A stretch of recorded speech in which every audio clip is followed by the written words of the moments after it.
আমাদের দেশনেত্রী বেগম খালেদা জিয়া শুধু একজন নেত্রী ছিল না, আমাদের মা, আমাদের আইডল ছিল।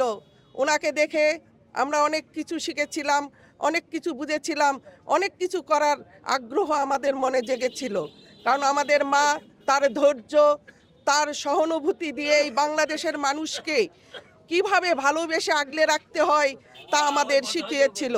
কারণ আমাদের মা একটা কথাই বলেছিল যে এই দেশের বাইরে আমার কোনো ঠিকানা নেই, এই দেশের মানুষই আমার ঠিকানা, এই দেশের মানুষই আমার সব কিছু, এই দেশের মানুষের কল্যাণে আমি নিয়োজিত। রাজনীতির প্রেক্ষাপট থেকে যে রত্নকে হারিয়েছি, জানি না আমরা এই শূন্য স্থানটাকে কিভাবে পূর্ণ করতে পারবো।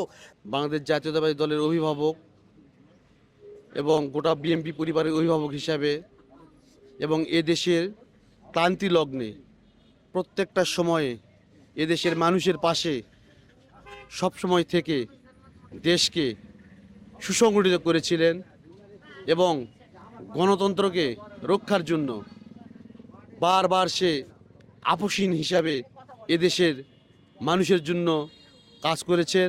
এবং আমরা আমাদের মা সমতুল্য ম্যাডামের জন্য দোয়া করব, আল্লাহ রব্বুল আলামিন তাকে যেন জান্নাতের সর্বোচ্চ মকাম জান্নাতুল ফেরদাউস নসিব করে।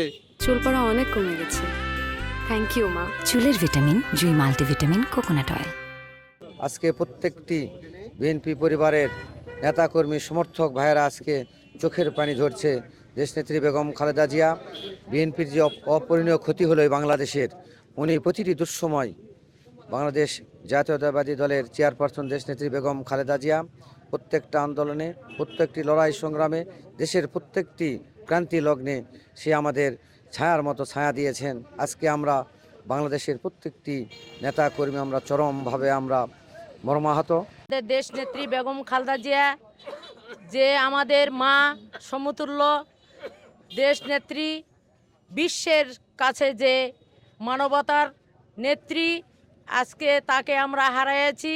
জাতীয়তাবাদী বিএনপি আমরা এখন শোকাহত, আমরা মর্মাহত, আমরা জানি না আমরা কি হারিয়েছি।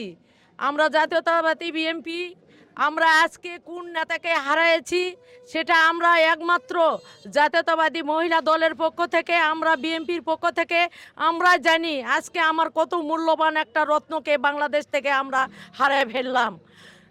দেশনেত্রী বেগম খালেদা জিয়ার যে মৃত্যু আমাদের মাঝে একটি স্মরণীয় দিন হিসাবে থাকবে এবং আমাদের মা দেশনেত্রী বেগম খালেদা জিয়া বিগত দিনে যে লড়াই সংগ্রাম আন্দোলনে তিনি আমাদের পাশে ছিল, আজ আমাদের পাশে নেই। তাই আল্লাহর পাকের কাছে একটি দোয়া প্রার্থনা করি, সে যেন সর্বোচ্চ বেহেশতের সর্বোচ্চ মোকাম দান করে তাকে।